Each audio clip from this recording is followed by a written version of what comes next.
Selamat siang Ibu dosen, selamat siang teman-teman sekalian. Kali ini kelompok kami akan mempresentasikan tentang Desa Sehat Digital, yaitu layanan kesehatan berbasis teknologi untuk wilayah pedesaan. Sebelumnya saya akan memperkenalkan kelompok saya. Yang pertama saya sendiri yaitu Serludina Rika, serta ada rekan saya yaitu Mbak Naila.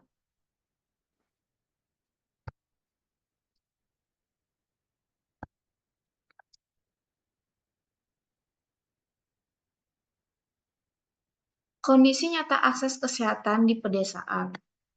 Data dan fakta yang pertama yaitu 30% wilayah pedesaan kekurangan tenaga dan fasilitas kesehatan. Jarak tempuh ke fasilitas kesehatan puluhan hingga ratusan kilometer. Rasio dokter di pedesaan jauh di bawah standar WHO, 1:1000. 83.000 desa tersebar di 17.000 plus 10 dengan geografis kompleks. Dari 215 juta pengguna internet tahun 2025, namun kesenjangan infrastruktur dan literasi digital masih tinggi. Dampaknya yaitu biaya transportasi tinggi, keterlambatan penanganan medis darurat, angka kematian ibu dan bayi masih tinggi, serta ketimpangan akses kesehatan desa kota. Solusinya yaitu Desa Sehat Digital, integrasi telemedis, AI, IoT, cloud computing, dan blockchain untuk akses kesehatan pedesaan yang efektif dan berkelanjutan. Untuk selanjutnya target pasar, segmen pelanggan, segmen primer, atau penggunaan akhir. Target pasar utama adalah masyarakat Desa Lewigoong dan sekitarnya yang terdapat 8.000 sampai 10.000 jiwa, meliputi ibu hamil dan menyusui, lansia dengan penyakit kronis, kepala keluarga usia 25 tahun sampai 55 tahun, dan masyarakat umum pedesaan. Selanjutnya, segmen sekunder atau B2B dan institusi meliputi BPJS Kesehatan, perusahaan atau industri di daerah terpencil, pemerintah daerah, serta lembaga donor dan CSR. Proyeksi penggunaan aktif 5 tahun. Untuk tahun pertama, sebanyak 2.500 di Desa Lewigoong, tahun kedua 7.500 di kecamatan tetangga, tahun ketiga 25.000 di Kabupaten Garut, tahun keempat 50.000 di Jawa Barat, dan tahun kelima 100.000 di provinsi lain. Konsep keberlanjutan dan SDG, yaitu proyek desa digital, mendukung 3 tujuan pembangunan berkelanjutan SDG. Pada SDG yang ketiga, yaitu kehidupan sehat dan sejahtera. Proyek berkontribusi menurunkan angka kematian ibu melalui pemantauan kehamilan berbasis IoT. Mengurangi kematian dini akibat penyakit tidak menular via deteksi dini dan konsultasi rutin. Memperluas cakupan layanan kesehatan HUAC dengan model terjangkau, serta memperkuat kapasitas penanganan risiko kesehatan melalui rekam medis digital dan big data analitik. Pada SDG yang ke-9 yaitu industri, inovasi, dan infrastruktur. Proyek membangun infrastruktur kesehatan digital yang andal dengan teknologi offline first, memperdayakan usaha kesehatan lokal seperti apotik dan klinik melalui kemitraan, serta mendorong adopsi TIK dan literasi digital di pedesaan. Pada SDG yang ke-10 yaitu berkurangnya ketimpangan. Proyek memastikan inklusi sosial melalui layanan telemedis yang terjangkau bagi seluruh warga tanpa memandang ekonomi, serta menjamin kesetaraan akses dengan antar muka, ramah pengguna, dan dukungan bahasa daerah. Indikator keberhasilannya meliputi penurunan angka kematian ibu dan bayi, 1.000 desa terhubung dalam 5 tahun, penurunan gap akses kesehatan desa kota sebesar 40%, serta kemitraan dengan apotek dan tenaga kesehatan lokal. Selanjutnya ada teknologi dan digitalisasi. Platform Desa Sehat Digital dibangun dengan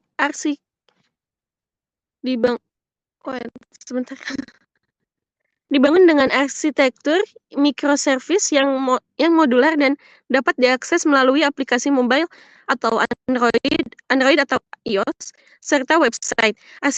Arsitektur terdiri dari 3 lapisan utama. Yang pertama, lapisan aplikasi berisi fitur telemedicine dalam bentuk video atau chat konsultasi.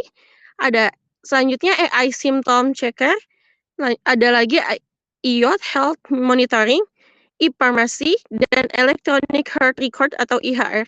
Lapisan cloud computing menggunakan multi-cloud lokal seperti Biznet juga Telkom. Dengan elastic computing dan offline first untuk menjangkau daerah dengan internet terbatas, lapisan big data analis dan blockchain berfungsi untuk epidemiological surveillance, keamanan rekam medis, dan verifikasi tenaga medis. Teknologi yang diintegrasikan meliputi telemedicine dengan enskripsi end-to-end dan sistem antrian digital, artificial intelligence, untuk symptom checker, predictive analysis, NLP, bahasa daerah Sunda, dan image recognition, Internet of Things untuk pemantauan kesehatan portable seperti tensimeter, oximeter, glukometer, cloud computing untuk stabilitas dan keamanan data, big data analysis untuk pemantauan epidemiologi, serta blockchain untuk integritas rekam medis dan transparansi transaksi. Fitur unggulan platform meliputi konsultasi video terenskripsi, AI Symptom Checker, IHR terintegrasi, pemantauan real time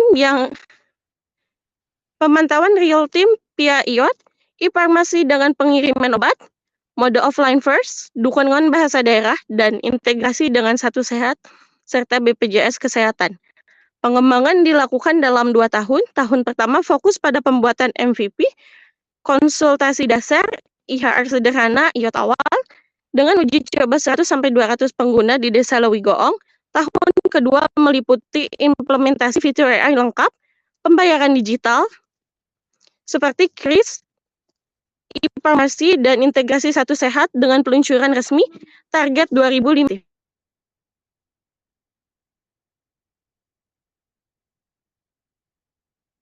Selanjutnya yaitu analisis kelayakan bisnis. Investasi awal yaitu sebesar 6,6 miliar.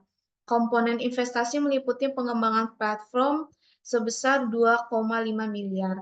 Infrastruktur cloud sebesar 15 juta, perangkat IoT dan hardware sebesar 750 juta, perizinan dan regulasi 300 juta, marketing sebesar 500 juta, gaji SDM 6 bulan sebesar 900 juta, dan biaya operasional 6 bulan sebesar 550 juta, serta kontingensi fund 10% sebesar 600 juta.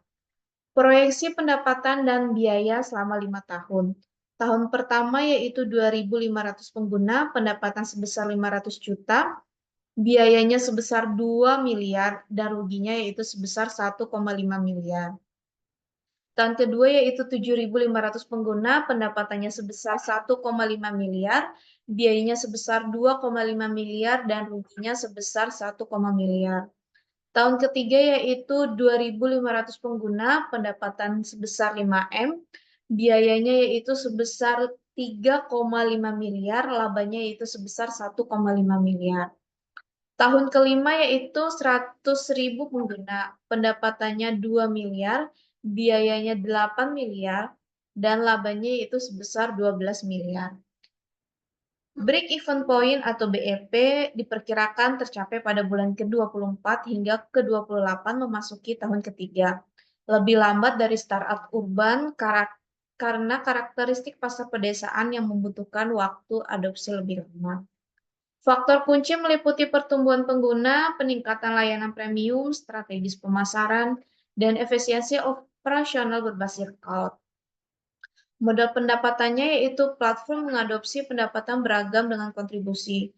Konsultasi premium 35% sebesar 25-75 ribu per sesi, paket langganan 20% sebesar 50.000 per bulan, BPJS 15%, marketplace obat 15%, yaitu komisi 10-15%, iklan kesehatan 5%, B2B korporasi 5%, dan data analitik B2G 3%, serta CSR atau hibah sebesar 2%. Selanjutnya ada analisis SWOT. Yang pertama ada kekuatan, strengths. Proyek ini mengintegrasikan teknologi mutakhir seperti AI, IoT, blockchain, maupun cloud dengan modal bisnis inklusif berfokus pada dampak sosial, harga terjangkau, dukungan bahasa daerah, serta kemitraan dengan tenaga kesehatan lokal dan pemerintah. Aplikasi offline first dengan antarmuka sederhana yang memudahkan adopsi masyarakat awam sekaligus mendukung pencapaian SDG yang membuka peluang kemitraan dengan donor dan pemerintah. Selanjutnya ada kelemahan atau weaknesses. Tantangan utama meliputi ketergantungan pada infrastruktur internet dan listrik yang belum stabil, rendahnya literasi digital dan kepercayaan masyarakat terhadap teknologi baru, investasi awal yang besar sebesar 6,6 miliar, keterbatasan tenaga medis bersedia bertugas di pedesaan, serta biaya operasional tinggi di tahap awal pengembangan dan penetrasi pasar. Selanjutnya, peluang opportunities, pertumbuhan pasar telemedicine Indonesia yang pesat, CAGR 28% hingga 2028, didukung kebijakan pemerintah melalui transformasi kesehatan digital dan program Satu Sehat. Integrasi dengan BPJS JKN meningkatnya kesadaran kesehatan pasca pandemi, serta potensi kemitraan CSR dan lembaga donor menjadi peluang besar untuk perluasan layanan. Selanjutnya, ancaman atau threats. Ancaman meliputi perubahan regulasi pemerintah, risiko keamanan data, dan serangan siber. Persaingan dengan platform besar seperti Halodoc, Alodokter, Klik Dokter yang mulai merambah pedesaan, penolakan sosial budaya masyarakat terhadap layanan digital, serta tuntutan pembaruan teknologi yang cepat dan berkelanjutan. Selanjutnya yaitu bisnis model kanvas, customer segments, ibu hamil dan menyusui, lansia kronis, kepala keluarga dari umur 25 sampai 55 tahun, masyarakat umum pedesaan, BPJS, perusahaan, pemerintah daerah, donor, dan CSR. Value proposition, konsultasi jarak jauh mudah dan cepat, biaya terjangkau, yaitu freemium, bahasa daerah, offline first, deteksi dini AI, rekam medis digital aman, pemantauan IoT, integrasi BPJS, serta pemberdayaan usaha lokal. Channel yaitu aplikasi mobile seperti Android atau iOS, website, media sosial, WhatsApp, kader kesehatan, bidan, puskesmas, apotik mitra, event sosialisasi desa. Customer Relationship, yaitu CS 24/7, pendampingan kader, chatbot AI, program loyalitas, komunitas, survei kepuasan. Revenue streams, yaitu konsultasi premium sebesar 35%, 25-75 ribu per sesi, langganan yaitu 20% sebesar 50.000 per bulan, BPJS 15%, marketplace obat 15%, iklan 5%, B2B 5%, data analitik 3%, CS Sarto Hiba yaitu sebesar 2%. Resource yaitu platform digital, perangkat IoT, cloud, 10 dokter umum, 5 spesialis, 5 IT, 5 CS, 5 operator, 2 marketing, 1 manajer, dan investasinya yaitu sebesar 6,6 miliar. Key activities yaitu pengembangan platform, konsultasi medis, edukasi kesehatan, analisis data, kemitraan lokal, pengiriman obat, monitoring, dan pelatihan SDM. Key partnership yaitu Kemenkes, Satu Sehat, BPJS, Dinkes Garut, Puskesmas, dokter, apotik, telkom atau bisnet, perusahaan CSR, dan lembaga donor. Cost structure yaitu platform 30% sebesar 2,5 miliar, SDM 14% sebesar 900 juta, IoT 11% sebesar 750 juta, operasional 8%, cloud 8%, marketing 8%, perizinan 5%, pelatihan 3%, kontingensi 9% sebesar 600 juta, dan totalnya sebesar 6,6 miliar.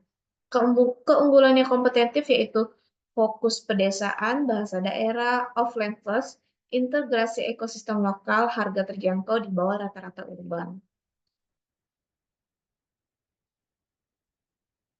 Selanjutnya, kesimpulan kelayakan bisnis. Berdasarkan analisis seluruh aspek, proyek Desa Sehat Digital dinyatakan layak diimplementasikan. Dari sisi pasar, pertumbuhan telemedicine Indonesia mencapai CAGR 28% dengan celah besar di pedesaan. Dari sisi teknologi, integrasi AI, IoT, cloud, dan blockchain dengan model offline first sesuai kebutuhan masyarakat desa. Dari sisi finansial, investasi sebesar 6,6 miliar dengan BEP di bulan ke-24 hingga ke-28 dan laba sebesar 12 miliar di tahun kelima. Dari sisi operasional, struktur terintegrasi siap melayani 24/7. Dari sisi SDM, 30 karyawan terstruktur dengan pelatihan berkala. Dari sisi sosial lingkungan, proyek menurunkan angka kematian ibu dan bayi, menciptakan lapangan kerja, serta mengurangi emisi karbon. Rekomendasi, proyek layak diimplementasikan sebagai solusi inovatif mengatasi ketimpangan akses kesehatan desa kota, mendukung SDG 3, 9, juga 10, memberdayakan ekonomi lokal, serta meningkatkan literasi digital masyarakat pedesaan. Demikian presentasi dari kelompok kami. Terima kasih. Selamat siang.